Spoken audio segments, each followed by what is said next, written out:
सलाम, नमस्ते, सत श्री अकाल। मैं हूं रजा और आप देख रहे हैं रजाग्राफी की अंतरराष्ट्रीय प्राइम टाइम रिपोर्ट। एक ऐसी रिपोर्ट, एक ऐसा वीडियो, एक वीडियो के अंदर आपको दुनिया की तमाम सिर्फ बड़ी बड़ी खबर आसान और सिंपल भाषा में मैं आपको बताता हूं। ईरान पर हमारी 24/7 नजर है, लेकिन इस बीच में कुछ चीजें ऐसी हुई हैं जो हमें लगता है कि आपको पता होनी चाहिए। तो चलिए शुरू करते हैं। मेरे दोस्तों, रशिया किसी और देश पर हमला करेगा ऐसे दावे किए जाते थे, लेकिन अमेरिका कहता था कि नहीं, रशिया किसी और मुल्क पर, नाटो के किसी देश पर हमला नहीं करेगा। ये सब फर्जी बातें हैं।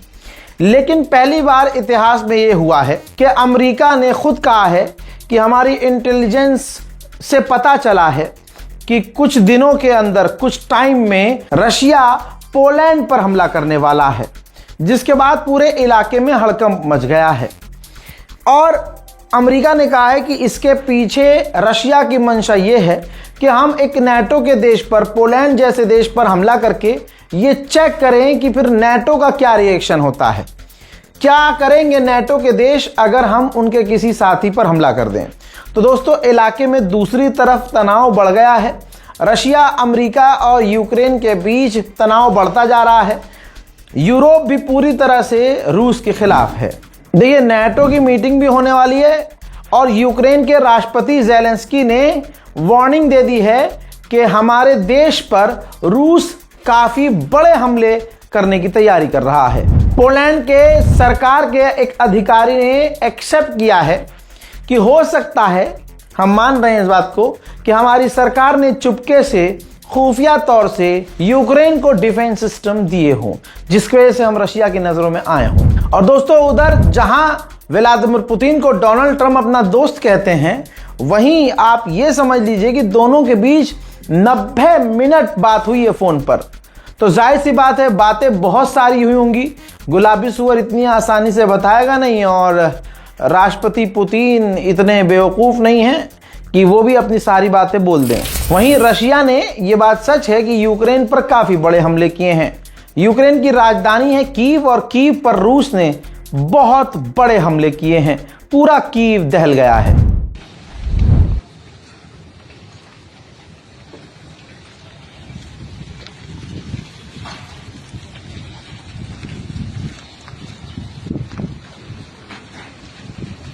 अब जब नाटो के देशों को खतरा है, किसी देश को अगर ये खतरा महसूस हो रहा है कि उस पर रूस हमला कर सकता है, और वो नाटो में है, तो वो क्या करेगा?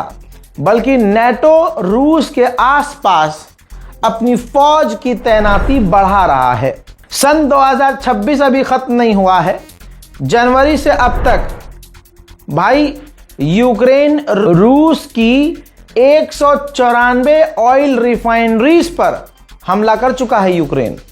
तो रशिया का गुस्सा जायज ही है। यूक्रेन को लगा है बड़ा झटका। तस्वीर देखिए, यूक्रेन के कई और गांवों पर रूसी सैनिकों ने कब्जा कर लिया है। रूस का झंडा यूक्रेन के कई और इलाकों पर लहरा दिया गया है। यूक्रेन ने रूस के सेंट पीटर्सबर्ग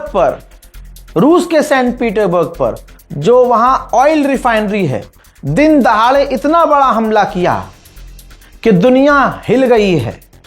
रूस के तमाम एयर डिफेंस सिस्टम फेल नजर आ रहे हैं।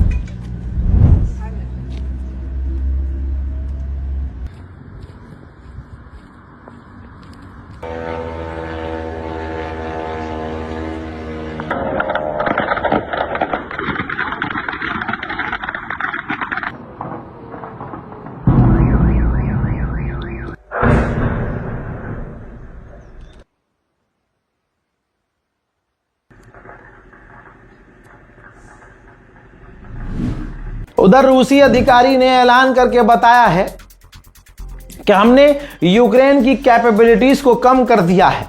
वो अब रूस में, हमारे मुल्क में लॉन्ग रेंज की मिसाइलें लॉन्च नहीं कर सकता।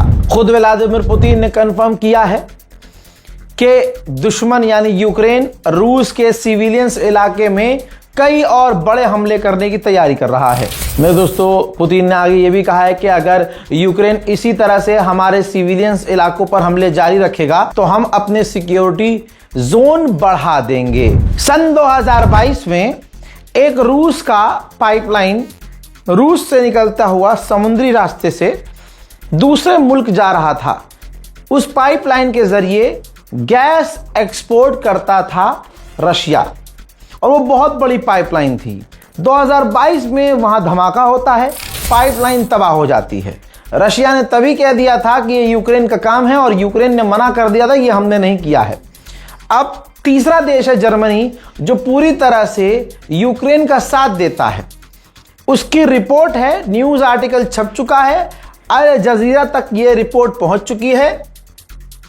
जर्मनी के जज ने ऐलान कर दिया है, क्योंकि जर्मनी की इन्वेस्टिगेशन में एक यूक्रेनी नागरिक को गिरफ्तार किया गया और उसको कोर्ट में पेश किया गया। सारी चीज़ें कंफर्म की गई कि भैया पता ये चला है इन्वेस्टिगेशन में कि यूक्रेन का ये नागरिक है, इसी ने रूस की गैस पाइपलाइन को उड़ाया था। वहीं यूक्रेन रूस पर लगातार अभी भी हमले कर रहा है।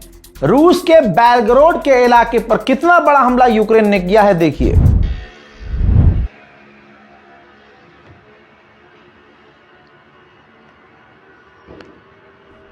यूक्रेनियन इजरायली एक व्लॉगर, यूट्यूबर अपने घर के अंदर बैठकर कोने में व्लॉग बना रहा था और रूस की बुराई कर रहा था, कमजोर दिखा रहा था और कह रहा था कि रशिया पूरी तरह से खत्म हो चुका है। एक तरफ ये बात वो कह रहा था, उसी वक्त दूसरी तरफ रूस का उसके ही इलाके पर हमला हो गया और भाई साहब पूरी तरह से इसके अंडे इसके मुंह में आते हुए नजर आ रहे हैं। Кому Латынина или мне, не знаю.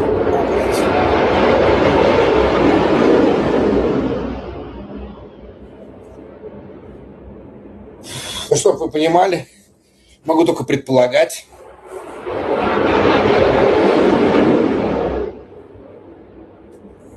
Страшно очень просто, да. Могу только предполагать, что это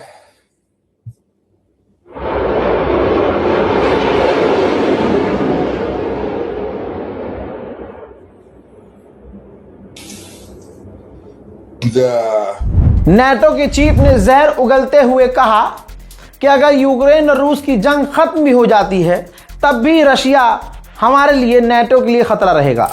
वहीं मेरे दोस्तों, अब खबर आगे की सुनिए। पाकिस्तान और चाइना की दोस्ती आप सभी को मालूम है। भारत के खिलाफ चाइना तमाम आसपास के देशों को मजबूत कर रहा है। ऐसे में हमारा जो फाइटर जेट है राफेल, उसका तोड़ चीन के पास और पाकिस्तान के पास नहीं है। पाकिस्तान ने इस बारे में रिपोर्ट पढ़ लीजिएगा, ये रिपोर्ट है। पाकिस्तान ने अब J-35AE स्टील्थ फाइटर जेट चीन से लेने की तैयारी की है, जिसमें अब चीन यह भी कर रहा है कि पाकिस्तानी पायलटों की खुफिया ट्रेनिंग कर रहा है। राफेल के खिलाफ J-35AE स्टील्थ जेट तैयारी कर रहा है, सबूत लीक हो गए हैं। चीन की सरकारी ब्रॉडकास्टर CCTV ने J-35AE का वीडियो जारी किया है। इस वीडियो में पाकिस्तानी पायलट को J-35AE विमान के साथ देखा जा रहा है। कई तरह की बातें हो रही हैं। 100 की सीधी बात यह है कि चाइना पाकिस्तान के पायलटों को हमारे राफेल को मार गिराने की ट्रेनिंग अपने फाइटर जेट के द्वारा दे रहा है।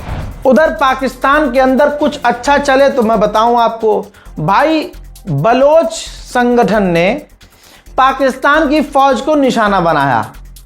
दावा किया कि हमने एक विस्फोटकों से भरे हुए गाड़ी जो चल रही थी, काफिला चल रहा था पाकिस्तानी फौज का, उस पर हमला किया, बड़ा विस्फोट हुआ, 30 पाकिस्तान के फौजी कत्ल कर दिए। BLA ने दावा किया है। पाकिस्तान एक्सेप्ट कर नहीं सकता, तो पाकिस्तान का ऑफिशियल स्टेटमेंट नहीं है।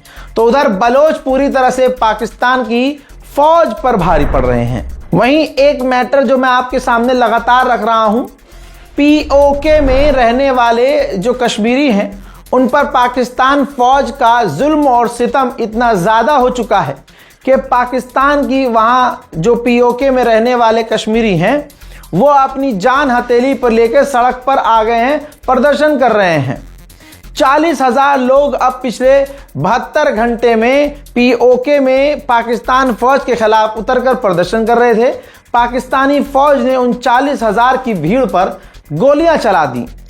अभी मैं ये कंफर्म नहीं कर सकता कि लोग मारे गए कि नहीं, लेकिन ये कंफर्म किया जा रहा है कि कई लोग पाकिस्तानी आतंकवादी फौज के आतंकी हमलों में घायल हुए हैं। ये भी बात सच है कि हम पाकिस्तान को निठल्ला, आवारा, फटीचर, गरीब सब कुछ कह लें, लेकिन पाकिस्तान पूरा फोकस अपनी ताकत और फौज पर कर रहा है। चीन की मिसाइल फौज की तरह, रॉकेट फोर्स की तरह, ठीक ऐसे ही पाकिस्तान भी अपनी रॉकेट फोर्स बना रहा है। मेरे दोस्तों, चीन का एक एडवांस एयरक्राफ्ट कैरियर है फुजियान। उसकी एक खास ताकत चाइना ने कंफर्म की है कि उसके अंदर एंटी टॉर्पीडो सिस्टम लगा हुआ है। यानी ये एयरक्राफ्ट कैरियर पाकिस्तान और चाइना के पास होता है और हमको यह अकल है कि हमारे पास समुद्र के अंदर दौड़ने वाली सबमरीन है और उससे हम टॉर्पीडो लॉन्च कर सकते हैं, मिसाइल दाग सकते हैं पाकिस्तान चाइना के एयरक्राफ्ट कैरियर पर।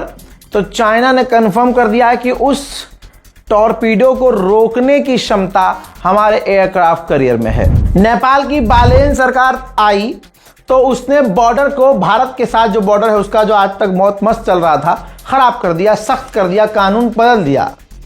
और भारत से अगर कोई चीज़ जा रही थी या आम लोग भी लेकर जाते थे तो उन पर भी सख्ती शुरू कर दी, टैक्स लगाना शुरू कर दिया और कई तरह की सख्तियां कर दी। तो जिस पर भारत सरकार भड़की और भारत ने कहा ठीक है लाला, कर लो जो तुम्हें करना है, लेकिन अब जो तुम अपनी जो चाय हमें एक्सपोर्ट करते हो ना, उसकी क्वालिटी, उसकी मेंटेनेंस हम सब चेक करके लेंगे, ऐसे नहीं लेंगे। अब ऐसे में बालेन सरकार को बड़ा झटका था।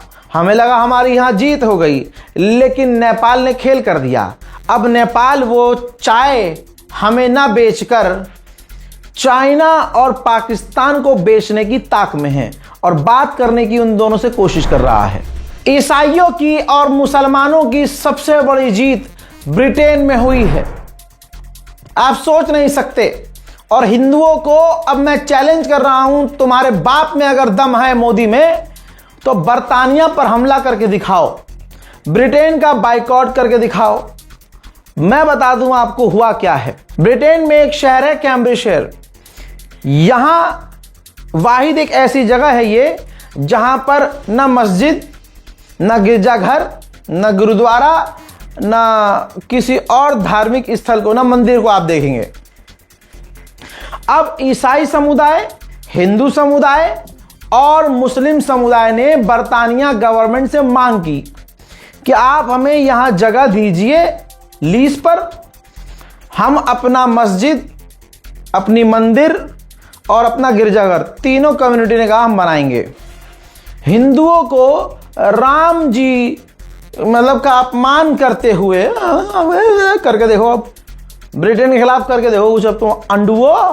तो दोस्तों हुआ ये कि गवर्नमेंट ने ब्रिटेन की मुसलमानों को मस्जिद के लिए ज़मीन दे दी, ईसाइयों को गिरजाघर के लिए ज़मीन दे दी और हिंदुओं को तमाचा जड़ दिया और कह दिया कि हम हिंदुओं को मंदिर के लिए ज़मीन नहीं देंगे। वजह क्या है? क्या बर्तानिया की सरकार ने अच्छे से रिसर्च कर लिया है कि मंदिर के नाम पर क्या करते हैं ये लोग, और ये इतने घटिया हैं कि राम मंदिर इनके ही मुल्क में जो सबसे बड़ा है वहाँ पर इन्हीं की सरकार में दबाकर चोरी होती है, और सवाल करने पर अगर कोई मुसलमान भी सवाल कर दे रहा है तो पिंकी चौधरी जैसे लत भैसड़ चट्टे सरकार के आके कहते हैं कि हिंदुओं का चढ़ावा था, हिंदुओं ने लूट लिया तो कोई कुछ ना बोले। ये तमाम चीज़ दुनिया देख नहीं रही क्या? ब्रिटेन ने मना कर दिया कि मंदिर के लिए हम नहीं देंगे। अब ईसाइयों और मुसलमानों की ये सबसे बड़ी जीत हो गई, क्योंकि लीज के लिए 999 साल के लिए भाई लगभग 1000 साल के लिए मुसलमानों को लीज पर जमीन दे दी गई है और ईसाइयों को भी दे दी गई है, और हिंदू जो हैं वहां रहने वाले आरएसएस ये जितने भी संघ वाले हैं सबको झटका लग गया है। अब यहां पर मैं मांग करता हूं तमाम अपनी गवर्नमेंट ऑफिशियल से कि थोड़ा जिगरा दिखाओ, बर्तानिया से तमाम रिश्ते तोड़ दो, ब्रिटेन की गवर्नमेंट को गाली बको और ब्रिटेन की गवर्नमेंट का बाइकआउट करो। आरएसएस और हिंदू संगठनों को काम पे लगाओ। यहाँ आपके यहाँ दिल्ली में शहर में, हाँ वहाँ ब्रिटेन की एम्बेसी है, वहाँ जाकर कोई भी लुलू संगठन हो, हिंदू संगठन हो, नूनू संगठन हो, जाकर उनसे कहिए कि एक बार प्रदर्शन करे। और अभी अभी जो मोदी सरकार ने फ्री ट्रेड एग्रीमेंट ब्रिटेन से शुरू किया है वो भी ख़त्म करके दिखाए। और हिंदू संगठनों तू बोलना आला है नहीं, तालियां निकल दी। बताओ, मुल्लों को ज़मीन दे दी और ईसाइयों की तुम बाइकआउट कर रहे हो यहाँ, और बरतानिया उनको जगह दे, मंदिर को जगह नहीं दी भाई साहब। लेकिन तमाम हिंदू आवाज़ नहीं आ रही, चुप हैं यार अंधभक्त सारे, बोलो ना यार प्लीज। मेरे दोस्तों, भारत के अंदर बीजेपी में जो भी नेता अपने अपने पद पर है वो उसका जितना फायदा उठा सकता है उठा रहा है। ऐसा लग रहा है कि सारे चोर हैं और हर चोर सोच रहा है कि ज़्यादा चोरी मैं कर लूँ। अब नितिन गडकरी का जितना मैं फ़ैन था शायद ही कोई मुसलमान उतना उनका फ़ैन होता। मैं जब कानपुर, लखनऊ, दिल्ली ये तमाम सड़कों पर बाय रोड गया तो मैंने तारीफ़ें भी की थी कि भाई बहुत बढ़िया रोड बनाया है। ठीक है भाई, हम टोल देना पड़ रहा है, हर जगह टोल देना पड़ रहा है, but it is okay for me कि चल ठीक है भाई, कम से कम फैसिलिटी तो सही मिल रही है। और मान लीजिए आदमी को कोई चीज़ पसंद आती है तो थोड़ा बहुत वो इग्नोर चीज़ों को कर देता है कि चल ठीक है, यहाँ जल्दी गड्ढा हो गया है, यहाँ थोड़ी सड़क टूट गई है, लेकिन 99% सड़कें बहुत बढ़िया बनी, तारीफ़ की। और नितिन गडकरी जो है, चाहे आप उसको आरएसएस का आदमी कह लीजिए, लेकिन मतलब स्वभाव से वो आदमी मुझे सही लगते थे। लेकिन जब यार आप अपने औलाद को कामयाब करने के लिए पूरे देश के एल लगा दोगे तो भाई आप कितने ही अच्छे हो, मुझे क्यों अच्छे लगोगे यार। भाई साहब, एक तो पेट्रोल डीजल के दाम अब सस्ते होने चाहिए, सरकार ने मना कर दिया कि नहीं जी सस्ते नहीं होंगे। ठीक, क्योंकि अंधुओं ने, अंधभक्तों ने इतना शोर मचाया पिछले कई साल से, आपने सुना कि ये कहते हैं हम तो 5000 लीटर पेट्रोल भी मिलेगा तो हम ले लेंगे 5000 रुपये लीटर, 500 रुपये लीटर मिलेगा तो हम वो भी ले लेंगे। अब मोदी जी इतने सीरियस हो गए और खासकर गडकरी इतने ज़्यादा सीरियस हो गए, यार हमने तो अंधभक्त बनाए 2014 से, ये तो लेंगे। अच्छा, अंधभक्तों को पेट्रोल में मिलावट, भाई पेट्रोल में गन्ने का जूस नहीं, गन्ने के जूस में पेट्रोल मिला रहा है अगला इंसान ताकि उसके बेटे का फायदा हो सके। एथेनॉल बनाने के लिए पानी कितना वेस्ट हो रहा है, कितना पोल्यूशन हो रहा है, सबको पता है। लेकिन नितिन गडकरी बिल्कुल जिद्दी आदमी, उसके खिलाफ बोल रहा है, मानहानि का केस कर रहा है अगला आदमी। लेकिन क्या उससे सच दब जाएगा? ऐसा नहीं है। अब भैया E20 तेल मोदी, अच्छा सारे पेट्रोल में, सारे के सारे पेट्रोल में मिलावट कर दी गई है। यहां तक कि डीजल बचा था तो वो भी गडकरी साहब ने कह दिया कि उसे भी नहीं छोड़ूंगा, उसे ही बजाऊंगा मैं। ऐसे कैसे? तो भाई साहब, पेट्रोल में E20 क्या है? यानी पेट्रोल के अंदर 100% जो पेट्रोल है उसमें 80% पेट्रोल कर दिया, 20% गन्ने का जूस डाल दिया उसमें, हो गया जी आपका इथेनॉल E20। E100 तक की बात हो रही है, यानी पूरा गन्ने का जूस। कल मैं गन्ने का जूस पी रहा था, मैंने कहा भाई एक काम कर, 1 गिलास तो मुझे दे दे, बाकी 1 लीटर मेरी गाड़ी में डाल दे। और क्या, अब जब गन्ने के जूस से ही गाड़ी चल सकती है तो भाई पेट्रोल क्यों डलवाऊं मैं? बहरहाल, अब आप देखिए क्या हाल है। ये देखिए भाई, भूटान ने मना कर दिया है भारत से E20 एथेनॉल पेट्रोल लेने का। भारत ने ऑफर किया था कि हम आपको E20, उन्होंने कह दिया भाई साहब भूटान ने साफ मना कर दिया कि भाई आप बनाओ अपने लोगों का बेवकूफ, हम नहीं लेंगे। और पूरे मुल्क भर से भैया जो मोदी के गुलाम थे ना, उनकी भी गाड़ियां बंद हो रही हैं। यहां तक कि पेट्रोलियम मिनिस्टर पगड़ी लगाकर झूठ बोल रहा है कि कोई कंप्लेंट आ ही नहीं रही है, E20 की, इथेनॉल की कोई कंप्लेंट नहीं है। यहां तक कि वो गुलाम जो मोदी का और बीजेपी का पट्टा गले में पहनता था, हर चीज में, चाहे मोदी सरकार कितना ही गलत करे, भाई वो तारीफ करता था। पूरा जो है कुत्ता था, कुत्ता। देख लो गले में जो पट्टा पहन रहा है बीजेपी का, ये कौन है भाई साहब? ये अंधभक्त है। अब इसकी खुद की गाड़ी खराब हो गई, बेचारे ने नई गाड़ी ली थी गुलामी कर करके, और उसके बाद इथेनॉल पेट्रोल की वजह से इसकी नई गाड़ी सीज हो गई, पूरा इंजन बेकार हो गया। सुनिए। पूरा देश की गाड़ी को खत्म कर दिया नितिन गडकरी ने। 40 लाख रुपया में गाड़ी मैं खरीदा हूं, 40 लाख रुपया में, अभी नया गाड़ी है। बर्बाद कर दिया नितिन गडकरी, पूरे देश को बर्बाद कर दिया नितिन गडकरी, अकेले अपने बेटा को प्रॉफिट पहुंचाने के लिए। हम लोग कहां से भरवाएंगे? हाइड्रोजन फ्यूल पे तो तुम चल सकते हो भाई, हम लोग कहां से चलेंगे बताओ ना? नया गाड़ी है, टोयोटा का इतना रिलायबल गाड़ी होता है, क्या करें हम लोग? कहां से पेट्रोल खरीदने जाएं? बहरहाल जब खुद की लगी है तो अब भौंक रहा है। और ऐसा एक मामला नहीं है, पूरे हिंदुस्तान से तस्वीर आ रही है, ऐसी बातें आ रही हैं। नई गाड़ी भाई लेना मत। इन्होंने खेल क्या किया है? नई गाड़ी आप ले नहीं सकते, इलेक्ट्रिक स्कूटर, इलेक्ट्रिक कार लो, उस पर छूट दे रहे हैं, जो इलेक्ट्रिक कल्चर भारत में नहीं है। अब आप सोचो, आप कहीं जा रहे हो 500 किलोमीटर दूर, तो अगर आपको चार्ज करनी हो अपनी गाड़ी, तो भाई साहब चार्जिंग स्टेशन नहीं है तो वो खराब है। और कौन सा चार्जिंग फ्री में करते हैं वो? अभी भाई साहब हमारा हिंदुस्तान इस लेवल का डेवलप नहीं हुआ है कि इलेक्ट्रिक व्हीकल हम अपना सकें। लेकिन सरकार ने कितना बजाया है कि नहीं, इलेक्ट्रिक लो जी, इलेक्ट्रिक लो, ताकि बड़े बड़े ये जो उद्योगपति हैं उनका फायदा हो सके। और जो इलेक्ट्रिक गाड़ी पसंद नहीं है जिन लोगों को, वो बेचारे फंस गए। मुझे बिल्कुल पसंद नहीं, मुझे पसंद है गाड़ी आवाज वाली हो, कि पता तो चले कि कुछ गया है यहां से।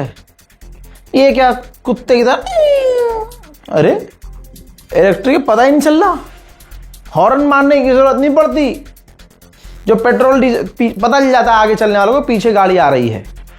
और यहां गाड़ी निकल गई और पता चला 300 किलोमीटर बाद चार्ज करनी है गाड़ी, तो जी पहले ये ढूंढो स्टेशन कहाँ है। स्टेशन पहुंचो तो पता चला कि 4 गाड़ी पहले लगी हुई है। तो ये चीजें हैं। अब मानो मत मानो भाई, कोई बात नहीं।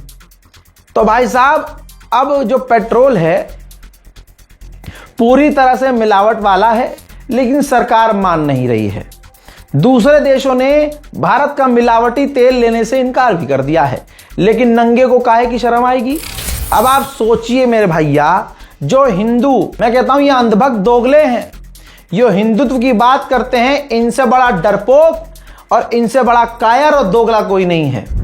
लो भैया फुल स्क्रीन पर रिपोर्ट पढ़ लो। बांग्लादेश का बाइकआउट कर रहे थे अभी ये सुअरों का झुंड।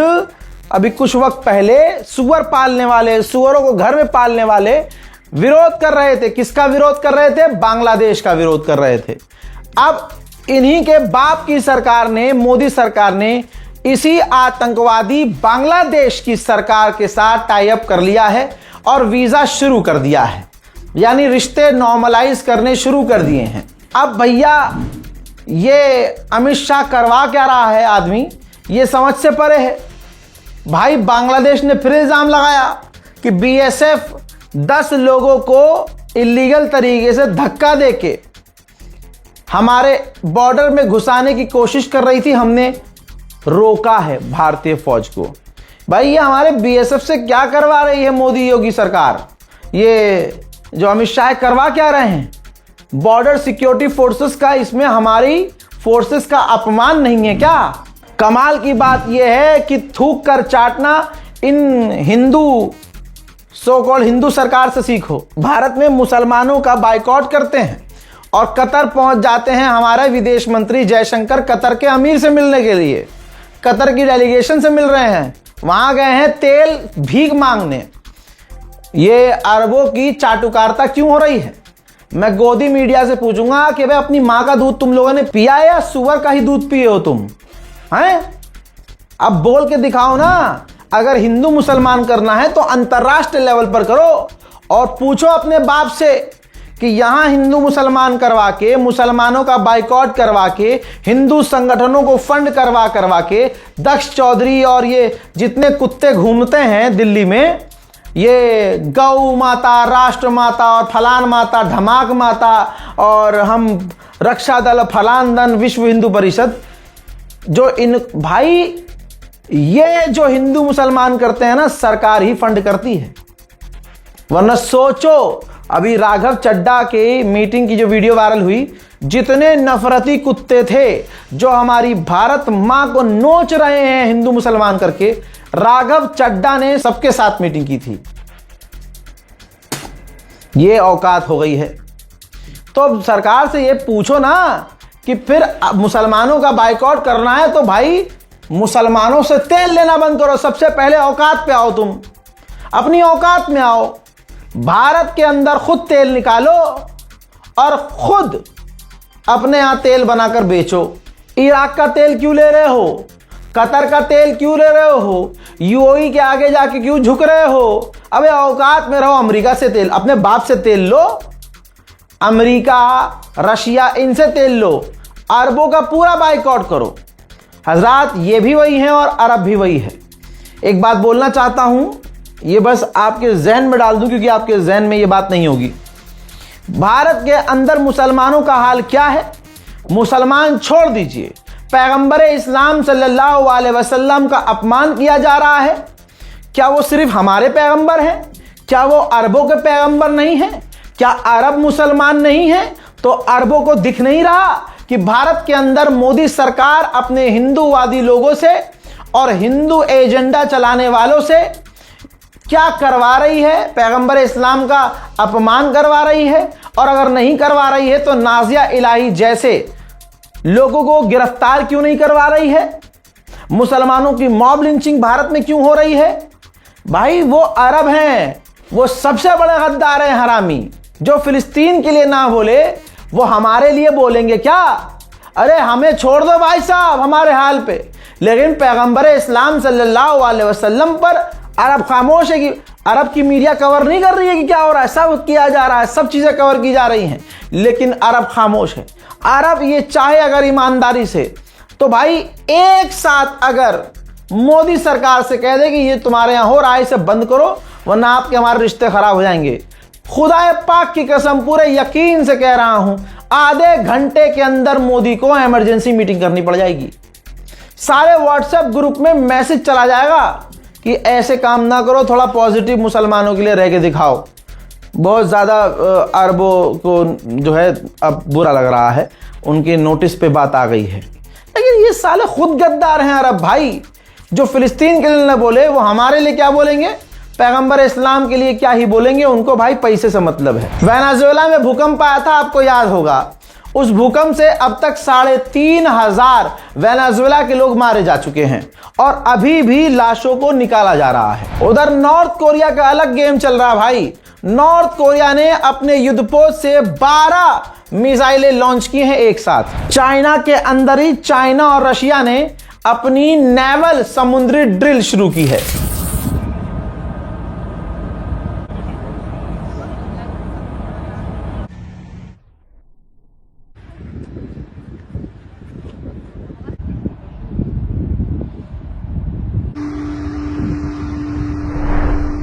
वहीं मेरे दोस्तों भारत में क्या चल रहा है उसकी एक झलक दूंगा। उत्तराखंड अभी कुछ दिन पहले मैं खुद गया था। जितना हिंदू मुसलमान वहां है उतना शायद ही कहीं है, क्योंकि ये समझाया जा चुका है कि मुसलमानों से नफरत करना ही हिंदुत्व है। सबसे पहला रूल यह है कि मुसलमानों से नफरत करो, मुसलमानों को यहां से भगा दो, ये कर दो, वो कर दो। भाई नैनीताल में भी ये चल रहा है। अब हिंदू जो हैं मुसलमानों को भगाकर पीछे खुद क्या काम कर रहे हैं, वो प्रशासन ने खुलासा किया है आपके सामने। ये कुछ लोग जो बैठे हुए हैं, ये सब के सब गिरफ्तार किए गए हैं। नैनीताल पुलिस ने जंगलों में एक रिजॉर्ट पर छापा मारा। यहां पेस्टिसाइड कंपनी ने अपने डीलर्स के लिए शराब, शबाब, कबाब पार्टी आयोजित कर रखी थी। 10 लड़कियों को 10-10 हज़ार रुपए देकर पार्टी में बुलाया था। दिल्ली, यूपी के पेस्टिसाइड डीलरों को गेट टुगेदर के नाम पर अय्याशी कराई जा रही थी। कार्यक्रम के जो संयोजक है वो हिंदू वाला यूपी मेरठ का रहने वाला उमेंद्र कुमार था। उमेंद्र के साथ 52 लोग पकड़े गए हैं। ज्यादातर योगी के गोद के लोग हैं, यानी योगी जी के इलाके के लोग हैं। अब 2 बातें हैं, देह व्यापार तो हो ही रहा था, घपाघप दुकान चल रही थी और सारे हिंदू मिलके चला रहे थे इसे, और अलग से इनका जो बिजनेस था वो चल ही रहा था। तो बस से उन देह व्यापार करवाने वाले लोगों को गिरफ्तार करके लाया गया है।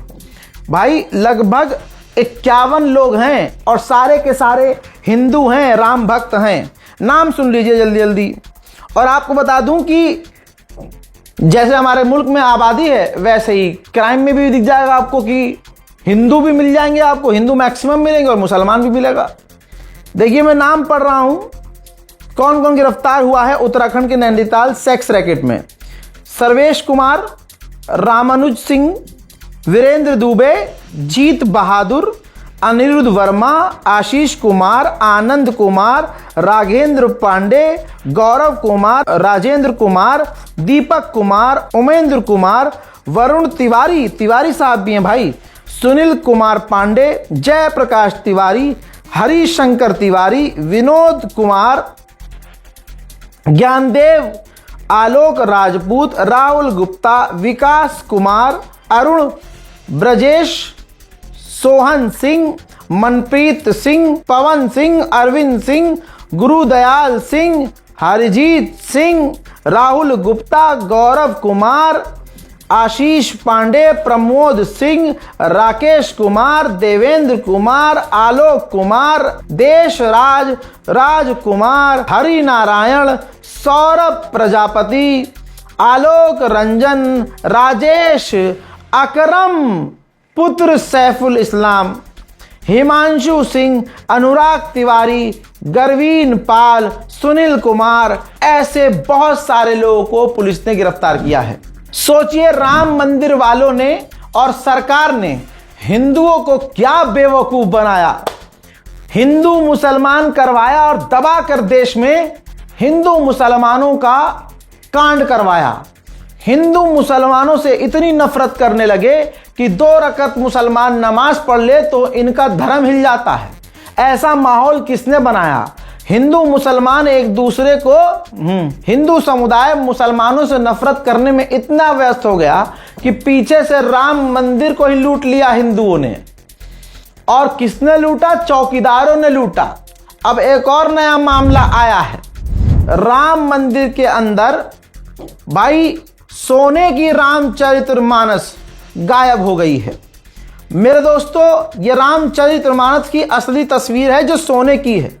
राम मंदिर को सोने की रामचरितमानस देने वाला भी कोई आम आदमी नहीं था, पूर्व IAS अधिकारी लक्ष्मी नारायण था।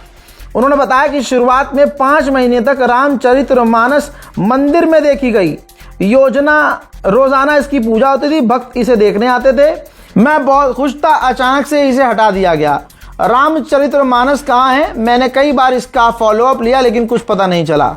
हैदराबाद के एक कार्यक्रम में मेरी मुलाकात RSS के मोहन भागवत से भी हुई थी और मैंने उन्हें पूरी बात बताई। उन्होंने कहा कि मैं इस मामले को देखता हूं, लेकिन उसके बाद उन्होंने कोई मदद नहीं की, वो सब शांति रही। यानी हिंदुओं ने ही अपने भगवान श्री राम के चढ़ावे को लूट लिया। समझ रहे हो? तो ये कैसे हो गया? क्योंकि तुम मुसलमानों से नफरत करते रहे और तुम्हारे ही सुप्रीम हिंदुओं ने लूट लिया राम मंदिर को। दोस्तों, अब एक ऐसा मैटर जिस मैटर पे उस बहन की कोई मदद नहीं कर रहा है। मुझे नहीं पता कि शासन प्रशासन मदद क्यों नहीं कर रहा है, लेकिन मैं इतना कहना चाहूंगा कि अगर मुझसे मदद मांगी गई या मेरे सामने वो चीज़ आई तो मैं और मेरे सब्सक्राइबर जो मदद कर सकते हैं करेंगे। तो बड़ा मामला यह है कि एक लड़की की शादी दिल्ली में हुई। लड़की का नाम रुबीना, 2-3 बच्चे हो चुके हैं, अभी आप वीडियोस में देख लेंगे। उनके पति जो हैं इकबाल, वही चीज। एलिगेशन यह है कि पत्नी को वो मारा करते थे और वो इतनी चीजें बढ़ गई सहते सहते कि आज वो रोज मारते हैं। इकबाल अपने बीवी को रोज मारते हैं, ऐसा उनकी पत्नी का कहना है।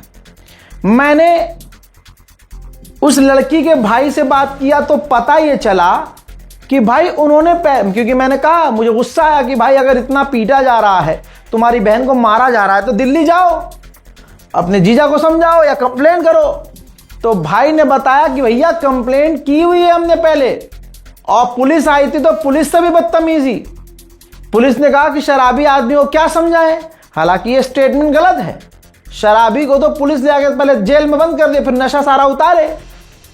अगर कंप्लेंट हो रखी है तो ये कार्रवाई क्यों नहीं हो रही है? पहले चंद वीडियोस उस बहन की सुनिए।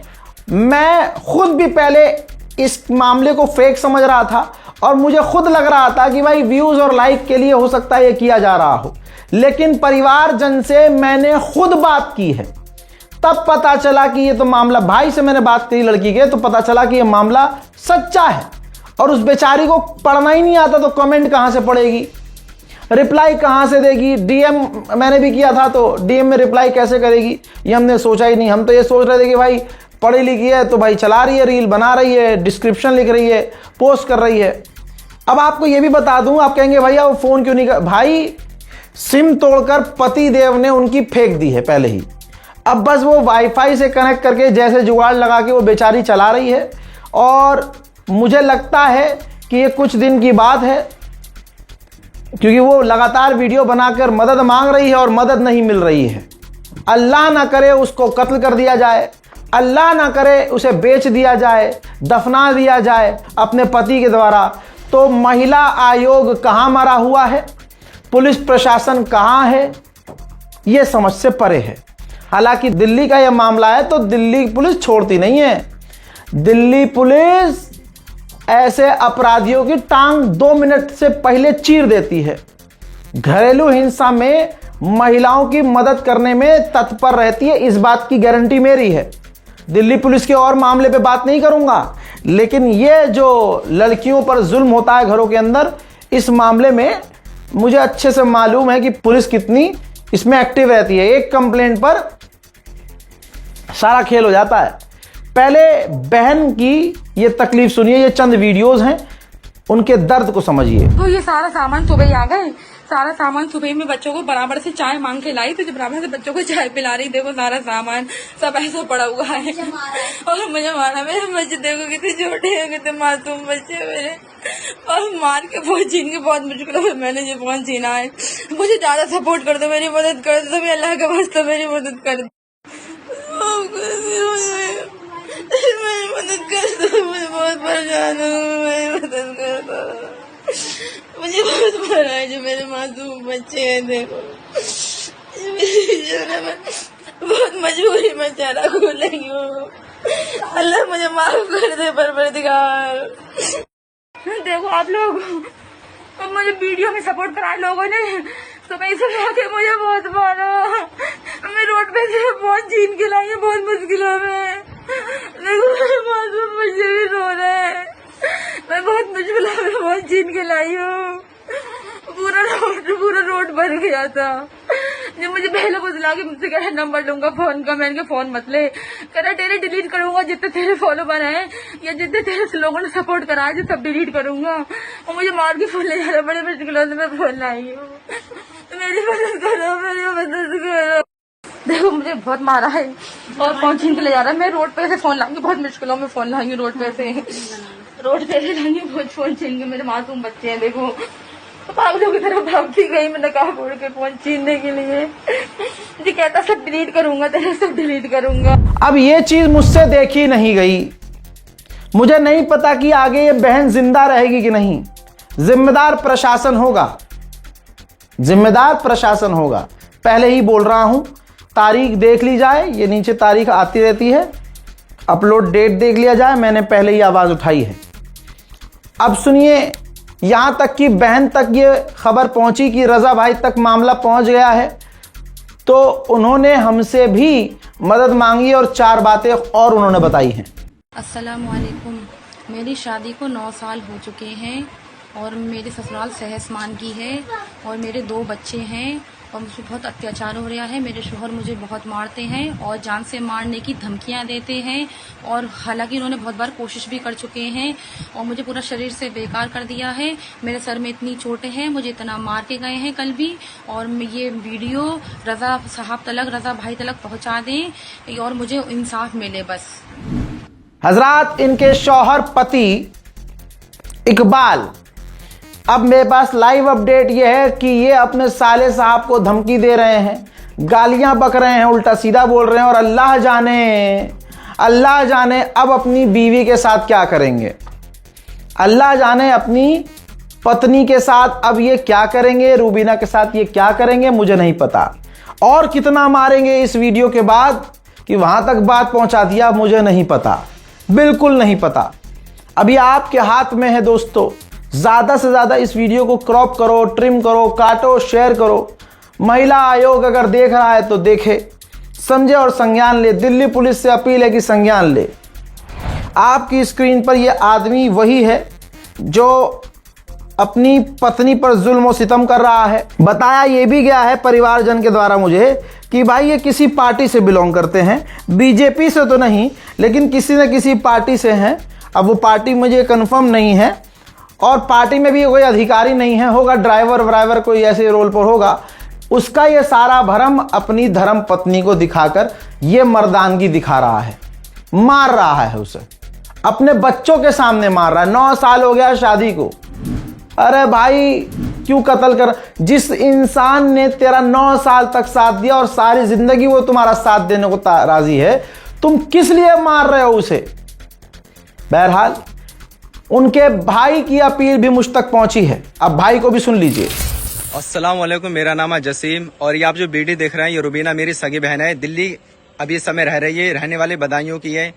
पति इसका सहसमान का है, शादी को 10 साल हो चुके हैं। अत्याचार इस हद तक बढ़ गए हैं कि बर्दाश्त से बाहर हो गया है। बेल्टों की मार मारता है।